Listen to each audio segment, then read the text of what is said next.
ओ फराज, निदा ना अपने हस्बैंड के साथ यूरोप की ट्रिप पे गई थी। बता रही थी कि बहुत ही मजा आया।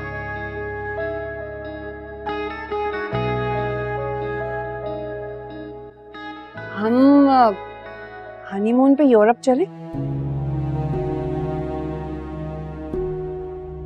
यूरोप? मगर इतनी हैरान होने वाली कौन सी बात है? अरे मामा कहती हैं कि यही तो दिन होते हैं घूमने फिरने के, फिर कहाँ मौका मिल रहा है। यानी तुम अच्छे तरीके से जानते हो कि अम्मी अबू की तबीयत ठीक नहीं रहती। समरीन आप भी अपने घर के हो चुके हैं, भाई तो कोई है ही नहीं। तो इस तरह से अम्मी अबू को अकेला छोड़ के कैसे जा सकता हूँ? और छुट्टियां भी काफी ले चुका हूँ, मजीद छुट्टियां मिलना मुश्किल है।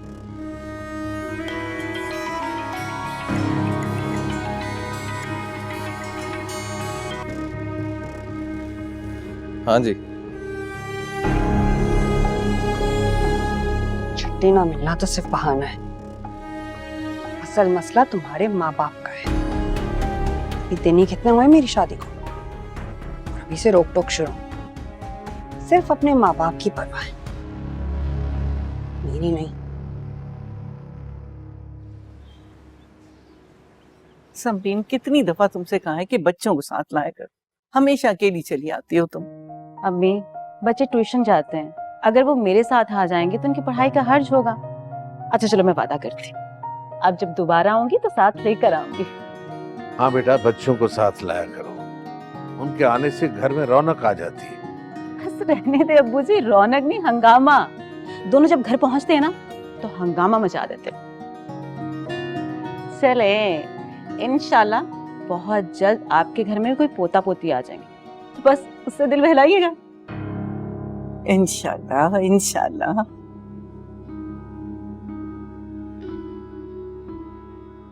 हाँ एनी, फराज से कहो ना, कब आओगे तुम लोग मेरे घर पर? बच्चे बहुत याद करते हैं, टाइम निकालो ना। जी समरीन आपी, मैं बोलूंगी, बस टाइम ही नहीं मिलता। कहूंगी मैं फराज। देखो बेटा, मैं भूल ही गई, ये मैं बच्चों के लिए कुछ लेकर आई थी। अरे अम्मी, क्यों आप जाती हैं, जब भी मार्केट जाती हैं ले आती हैं बच्चों के लिए कुछ ना कुछ, नहीं जरूरत है इसकी। अरे बेटा, जब भी जाती हूँ ना, दिल चाहता है अपने बच्चों के लिए कुछ ना कुछ ले, और याद से ले जाना, बच्चे खुश हो जाएंगे देख के। हाँ ले जाऊंगी, देखो तो सही आप लेकर के आई हैं। अरे वाह, नाइट सूट बहुत अच्छे हैं। देखिए अब्बू कितने प्यारे हैं। बेटे, ये बच्चों के लिए ले आती है, मेरे लिए कभी नहीं है।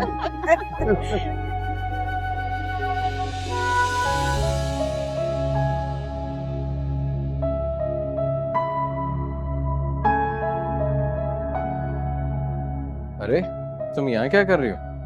तुम्हें तो नीचे होना चाहिए अम्मी अबू के पास। सबरीना अभी भी अभी गई हैं। मैंने वहां आके क्या करना था? यहाँ आती तो ताने ही मिलते। क्या ताने? किसने दिए तुम्हें ताने? फराज आप मुझे खुद बताएं सर, अभी हमारी शादी को महीने ही कितने हुए हैं, और अभी से मुझे औलाद ना होने के ताने मिलने शुरू हो गए। आज भी अब्बू जी और अम्मी के सामने समरीन आपी ने मुझ पर ये तंज किया। अब आप ही बताएं, मेरा क्या कसूर है इसमें? अरे ऐसा नहीं हो सकता, यकीनन तुमसे कोई गलतफहमी हुई है, वो ऐसी नहीं है। अब क्या हुआ?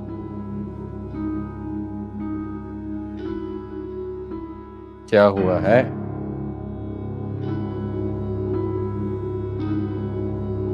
मैं ये बात आपको इसीलिए नहीं बता रही थी, मुझे पता था कि आप मेरी बात का यकीन नहीं करेंगे। फराज, मैं मानती हूँ आपके घर वाले आपके साथ वाकई बहुत अच्छे हैं, लेकिन मेरा उनसे रिश्ता अलग है। मैं बहू हूँ इस घर की, और बहुओं को ऐसी बातें सुननी पड़ती हैं, आप नहीं समझेंगे। अच्छा बाबा ठीक, जो तुम कह रही हो सकता है वैसे ही हुआ, लेकिन आप ही की बातों को दिल पर मत ले आते, तो दिल की बहुत अच्छी है। अच्छा चलो कहीं बाहर चलते हैं, बाहर चल के खाना खाते हैं। मुझे नहीं जाना। फिर एक और काम हो सकता है। तुम्हारी अम्मी के घर चले तब तो मुझे अच्छा कर। मुझे आइसक्रीम भी खिलाएंगे आप? हाँ क्यों नहीं। चले मैं जल्दी से लिपस्टिक फ्रेश करती हूँ। जा।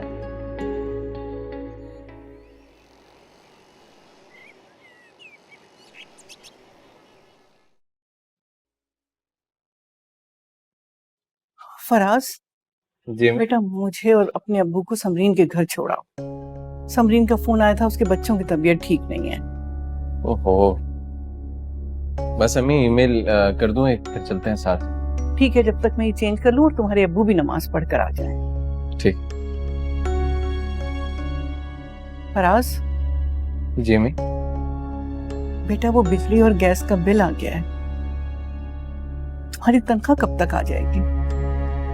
मैं सोच रही थी कि इस दफा अहमद भाई का थोड़ा सा कर्जा ही उतार दूं। बस अम्मी 2-3 दिन में आ जाएगी तो दे दूंगा आप। ठीक है, कपड़े बदल कर आती हूँ।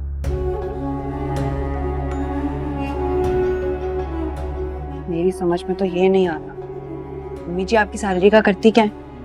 4 बंदे हैं घर में, इतना कौन सा खर्चा है हमारा कि कर्जा लेना पड़ गया इन्हें? क्या बात कर रहे हो, याद नहीं है तुम्हें? हमारी शादी पे ही तो कर्जा लिया, वही थोड़ा थोड़ा करके उतार रही हैं। सिर्फ बुरा मत मानिएगा फराज, आपकी अम्मी फजूल खर्ची तो बहुत ही करती है। अब शुरू से उन्होंने सेविंग की होती ना तरीके से, तो आपकी शादी पे कोई कर्जे लेने की जरूरत नहीं थी।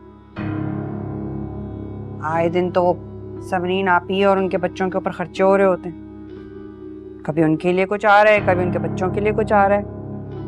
मैं ये नहीं कह रही हूँ कि देना दिलाना ना करें, लेकिन अब समरीन आप ही को भी तो सोचना चाहिए ना खुद कि भाई उनकी और उनके बच्चों के फरमाइशें पूरे करते करते तो हमारे घर का बजट आउट हो गया। मैं तो कहती हूँ कि घर का खर्चा आप अपने हाथ में ले लें। नहीं नहीं, मुझसे सारे पैसे खर्च हो जाएंगे। तो ऐसा करें कि मेरे पास रखवा दिया करें पैसे, मैं हिसाब करके आपको दे दिया करूंगी और आप देखिएगा मैं पैसे बचा के भी दिखाऊंगी। इस उम्र में अम्मी अब्बू को घर के झंझट से अलग करें। हाँ, इस उम्र में आपने अम्मी के ऊपर पूरे घर की जिम्मेदारी डाली हुई है। हाँ कह तो तुम ठीक रही हो, अभी उनकी उम्र भी नहीं कि मैं उन पर इतनी जिम्मेदारी डालूं। ठीक है, आइंदा से सैलरी तुम्हें दूंगा, तुम ही खर्च करना। उनकी वैसे भी याददाश्त कमजोर है, कहाँ खर्च करती हैं खुद भूल जाती हैं।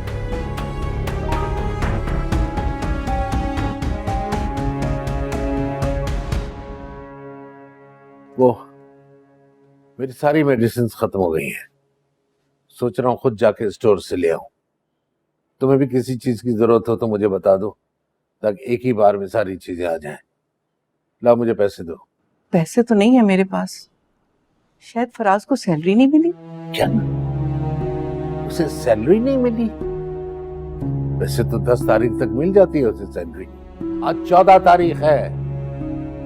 अजीब सिस्टम है। अब ये आपकी दवाई। थैंक यू बेटा। अब आज के बाद आपको दवाएं मैं ही ला कर दूंगा, और अम्मी आपको भी कुछ आया हो तो आप मुझे ही बता दिया करें। मैं तो समझी थी कि तुम्हें सैलरी नहीं मिली। नहीं, सैलरी तो मिल गई है, लेकिन मैंने सोचा अब घर की जिम्मेदारियां जो है वो एनी को दे दूं, क्योंकि अब इस घर की बहू है वो। आप लोगों को कुछ भी चाहे हो तो आप एनी को बोल दिया करें।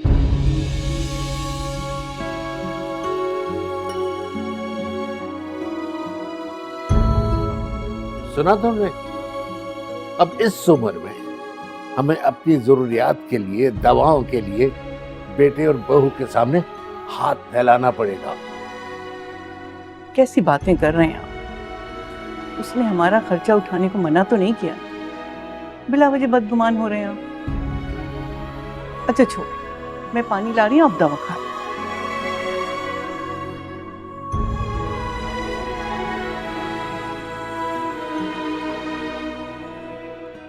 अब्बू कहाँ नजर नहीं आ रहे? अब्बू जी अब घर पे टिकते ही कहाँ हैं? अभी भी अपने किसी दोस्त की तरफ गए हुए। सिर्फ आपके अम्मी अब्बू भी ना घूमने फिरने से फुर्सत ही नहीं है उन्हें। मतलब इस उम्र में तो घर पे आराम करना चाहिए इंसान को।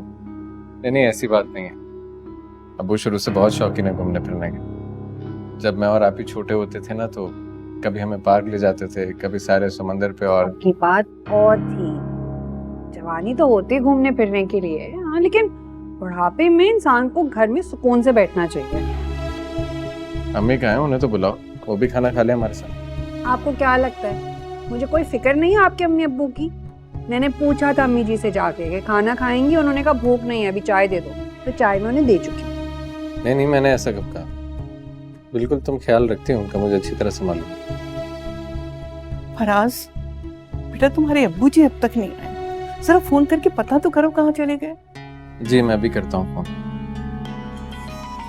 अरे उन्हीं का फोन आ रहा है।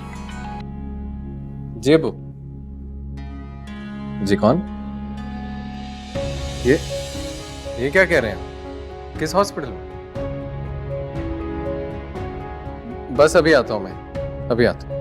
क्या हुआ फराज, क्या कह रहे थे तुम? अम्मी वो अब्बू का एक्सीडेंट हो गया हॉस्पिटल में, मैं जरा जाता हूँ। रुको, मैं भी चलूंगी तुम्हारे जी, साथ। आ जाए।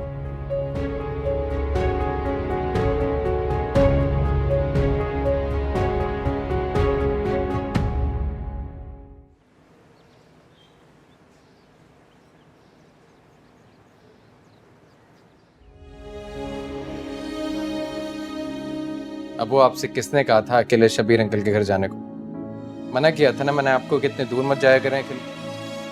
मैंने तुम्हें कितनी बार कहा कि शबीर की तबीयत ठीक नहीं है, मैंने जाना है उसके पास। तुम लेकर गए मुझे? अबू छुट्टी मिलती तो लेके जाता ना आपको, लेकिन आप इनके सुनते ही नहीं, सब्र ही नहीं होता आपको। ये तो शुक्र करें कि आपको कोई अंदरूनी चोट नहीं आई, वरना आपको तकलीफ तो होती होती अस्पताल का खर्चा इतना बन जाता। फराज, चुप कर जाओ। तुम देख रहे हो ना कि अब्बू पहले के दिन तकलीफ में है और तुम्हारी बातें सुनकर उनका दिल दुख रहा है। आप ये बातें मुझसे मत करें, ये मेरी वजह से तकलीफ में नहीं है। सुनते कब हैं ये मेरी?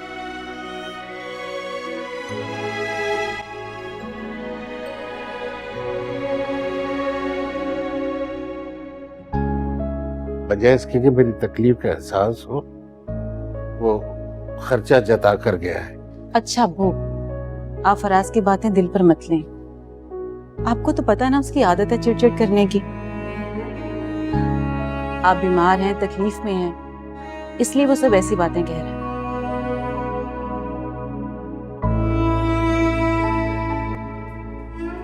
फराज, ये किस तरीके से तुम अब्बू से बात कर रहे थे? उनकी तबीयत का ख्याल कर लेते तुम। आप ही मैंने क्या गलत कहा? जितने वो आपको अजीज है उतने मुझे भी हैं। मोहब्बत करता हूँ उनसे, इसलिए उनकी फिक्र करता हूँ। जो कुछ भी कहा उनके भले के लिए ही कहा है। तुम कुछ गलत नहीं कह रहे थे, लेकिन तुम्हारा लहजा बहुत गलत था फराज। तुम्हें अंदाजा है कि अब्बू जी को तुम्हारे इस रवैये से कितना दुख हुआ? कम से कम बात करते हो तुम ये तो सोच लेते कि अम्मी जी और अब्बू जी से बात कर रहे हो तुम।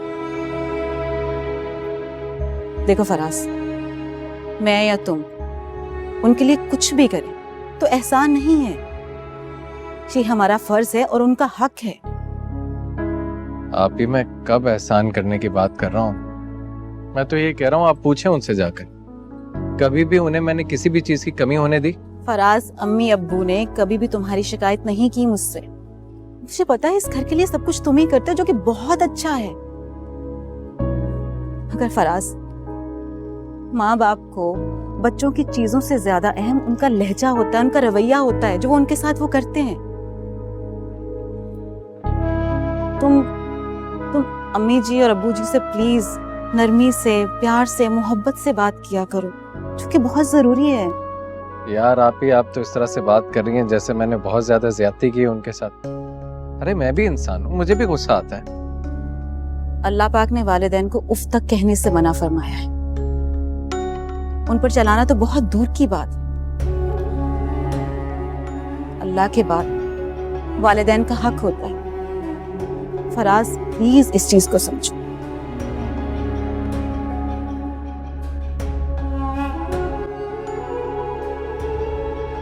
आपने जो कहा बिल्कुल ठीक है।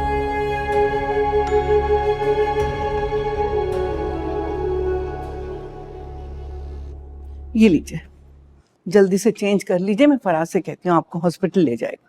आज तो आपकी पट्टी खुल जाएगी, आप भी रिलैक्स हो जाएंगे। ऐसा करो कि तुम मेरे साथ हॉस्पिटल चलो। मैं फराज की मताजी नहीं करना चाह रहा, पर तुम मेरे साथ चलो। कैसी बात करते हैं आप? हर वक्त बेटे से नाराज रहते हैं। उसने मना तो नहीं किया ना आपको हॉस्पिटल ले जाने से? मैं कहती हूँ फराज से वो ले जाएगा आपको। मैंने तुम्हें कहा ना कि तुम मेरे साथ चलो। नहीं चलती मैं खुद चला जाऊंगा। मुझे किसी का एहसान नहीं लेना। अल्लाह का शुक्र है कि मैं भी औलाद का इतना मोहताज नहीं हुआ हूं।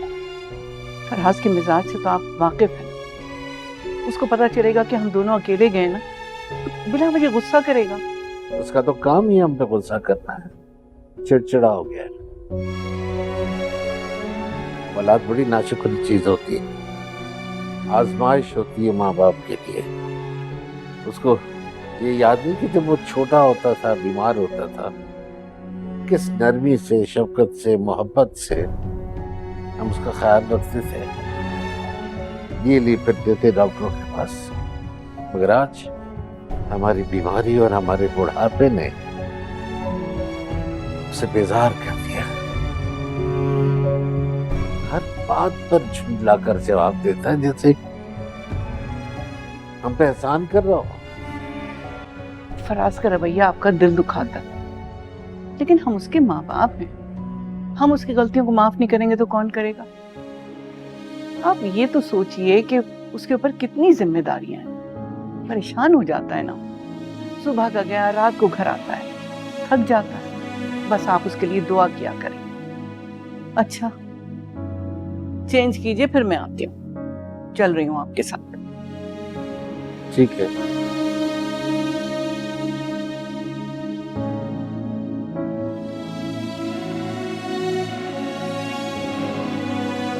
मैंने नाश्ता लगा दिया, जल्दी से आके पहले नाश्ता कर। अच्छा हाँ, ये कुछ पैसे हैं, ये अम्मी को दे देना। उन्हें कुछ पैसों की जरूरत थी, वो अभी सो रही हैं, वरना मैं खुद दे देता।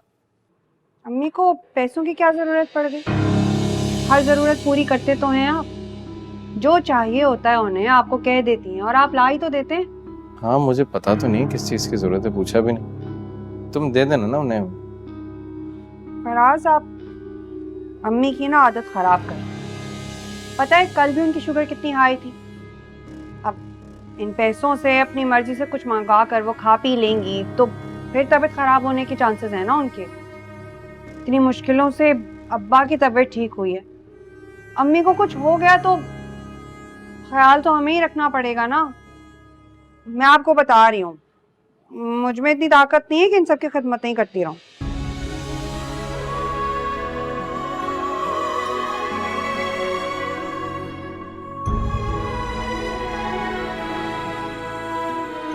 हाँ, क्या तो तुम ठीक रहे हो, मैंने इस बारे में सोचा ही नहीं। तुम एक काम करो, जो उन्हें चाहिए वो तुम खुद ही ला कर दे देना, ठीक है? अरे यार, मेरा बैग रह गया, जरा साथ लेकर आ जाओ। हाँ, मैं ला रही हूँ। अम्मी जी, वो मैंने आपके और अब्बू जी के लिए ना दाल बना दी है। आप अब्बू जी से कहिएगा बाहर से जाकर जरा रोटी ले आए। वो मैं और फराज आज बाहर ही खाना खाएं। नहीं बेटा, तुम जानते तो हो कि तुम्हारे अब्बू जी सिर्फ दाल नहीं खाते हैं, उनको दाल के साथ सब्जी भी चाहिए होती है। अम्मी जी, अब्बू जी की तो फरमाइशें ही नहीं खत्म होती। आप लोग कुछ तो ख्याल किया करें। फराज अकेले कमाने वाले हैं, महंगाई इतनी बढ़ गई है, अब घर में दो दो हंडियां बनेंगी तो बजट तो आउट होगा ही ना। सबिहा, अरे भाई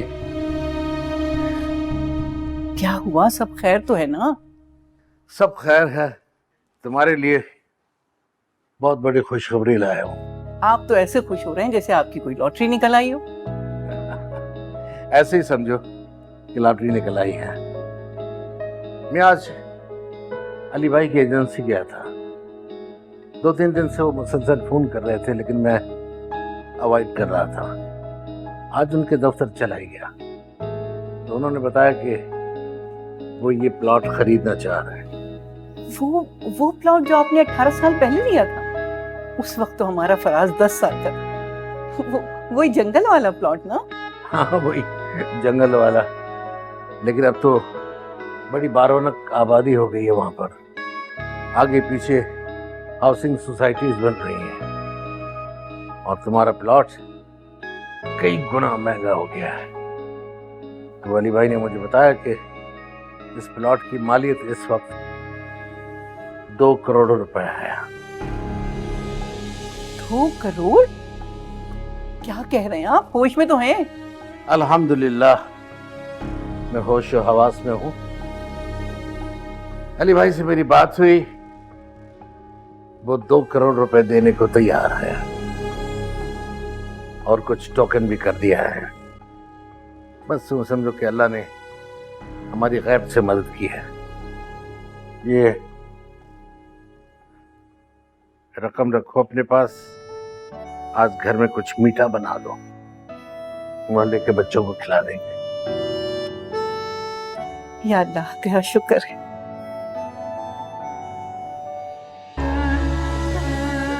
ये तो बहुत है, कितना अच्छा हुआ ये। अल्लाह का करम है, अल्लाह का करम है।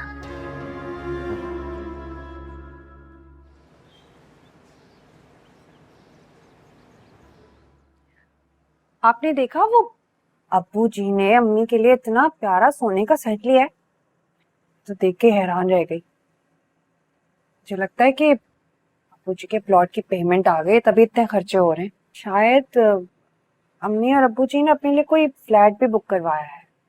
सुना है बड़ा जबरदस्त है। प्लॉट की कीमत तो बहुत अच्छी मिली। किस्मत की बात है, हजारों में खरीदा था और करोड़ों में गया। यूं समझ लो सोना उगल दिया जमीन। जमीन ने सोना कोई अब्बू जी के लिए तो नहीं उगला, आपके लिए उगला है। आखिर जो कुछ माँ बाप का होता है उस पे हक तो औलाद का ही होता है ना। और मुझे लगता है कि आपको अब्बू जी से बात करके अपना हिस्सा मांग लेना चाहिए, वरना सारा खर्चा समरीन आपी और उनकी औलादों पर ही होता रहेगा। इसी तरह पैसे जाया हो जाएंगे। अब्बू जी की जायदाद पर समरीन आपी से ज्यादा हक आपका है। और ये कहाँ का इंसाफ हुआ कि अब्बू जी और अम्मी की जिम्मेदारियां उठाने के लिए आप और फायदा उठाने के लिए समरीन आपी। देखिए है ना, आज जो कुछ हमारे हाथ आएगा वो आगे चलकर हमारे बच्चों के ही काम आएगा ना। समझ रहे ना आप मेरी बात?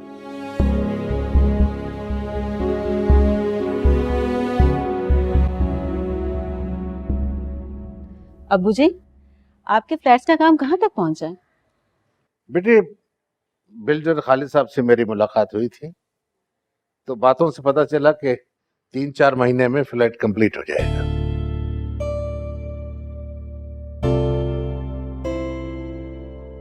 बाबा अपने फ्लैट बुक कराया और बताया भी नहीं। अभी न्यू प्रोजेक्ट में मैंने 2 फ्लैट बुक करवाए हैं। प्लॉट के पैसे मिले थे, सोचा घर में रखने से बेहतर है कि इन्हें कहीं इन्वेस्ट कर लिया जाए, तो 2 फ्लैट ले लिए। और वैसे भी आजकल प्रॉपर्टी के बिजनेस में फायदा बहुत है। सुने एनी को और फराज को किसी दिन फ्लैट पे ले चलते हैं, दोनों आमने सामने ही तो हैं। तुम्हारे अब्बू जी ने सोचा है कि दोनों फ्लैटों को किराए पे उठा देंगे। वैसे अब्बू जी आपने बहुत अच्छा किया। अगर पैसे घर में रखते तो वो खर्च हो जाते। देखिएगा, इनसे आपको बहुत फायदा होगा इंशाल्लाह। इंशाल्लाह इंशाल्लाह इंशाल्लाह। अम्मी, आसिम आने वाले होंगे, मैं घर जाती हूँ। अभी मैं छोड़ आता हूँ आपको। इसकी कोई जरूरत नहीं है, मैं चली जाऊंगी। मैं आपी, इसमें इनके लिए कोई परेशानी वाली बात थोड़ी है। आप बड़ी बहन है, ये तो फर्ज है इनका। चाहे मैं हमेशा अकेली ही जाती हूँ, आज कोई नई बात तो नहीं है। बहुत बहुत शुक्रिया। जीती रहो। चले मैं आपको बाहर तक छोड़ूं। अच्छा, खुश रहो बेटा, खुश रहो। अल्लाह। सबको मेरा प्यार कहना। जी। मुझे तो आप पे गुस्सा आ रहा है। आखिर कब बोलेंगे आप? अपना ही हक मांगने के लिए कोई इतना सोचता है भला? हद करते हैं आप। अरे ऐसे कैसे कह दूं मैं उनसे? वक्त दो, बात करता हूँ। रहने दे, ये वक्त भी हाथ से निकल गया ना तो हाथ मलते रह जाएंगे आप। जो बचा कुचा वक्त है उसकी कदर करें। अगर आपको अब्बू से बात करने में कोई हिचकिचाहट है तो आप अम्मी से बात कीजिए ना, कि वो अब्बू से बात करें आपके लिए, आपको आपका हक लेकर दें। और वैसे भी आप अम्मी जी के लाडले हैं, ना सिर्फ वो आपकी बात सुनेंगी बल्कि आपका ये काम भी करा देंगी। करता हूँ बात।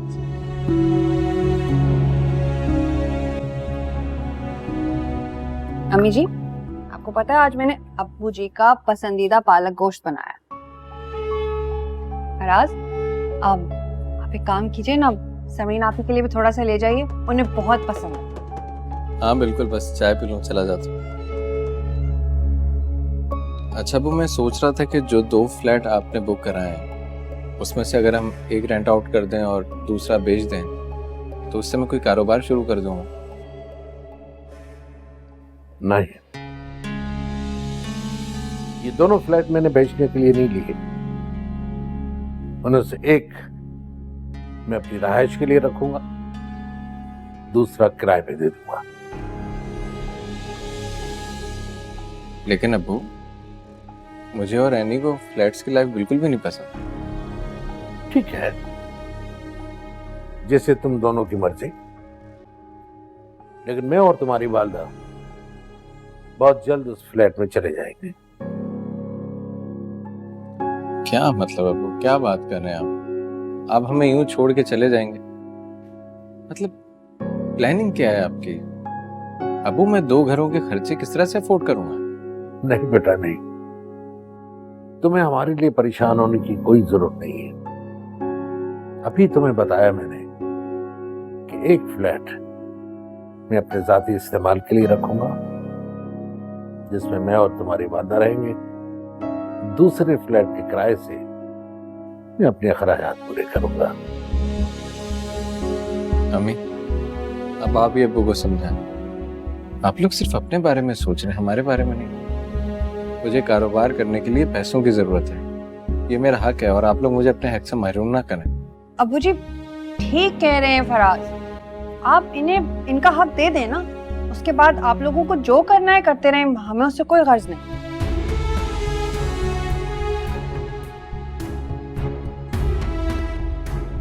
किस हक की बात कर रहे हो तुम दोनों? वालिदैन की विरासत में औलाद का हक उनके मरने के बाद होता है। अभी तो मैं और तुम्हारी वालदा जिंदा है। हाँ, मेरे मरने के बाद अपना हिस्सा लेने के लिए आ जाना। समझ आई? अच्छा नहीं कर रहे हैं आप हमारे साथ। किस तरह के माँ बाप हैं आप लोग? माँ बाप के दिलों में तो औलाद के लिए इतनी नरमी होती है। हाँ, इसी नरमी और बेजा लाड प्यार की वजह से औलाद नाफरमान हो जाती है, तो भूल जाती है कि उसके फराइज क्या हैं और वालिदैन के हुकूक क्या है।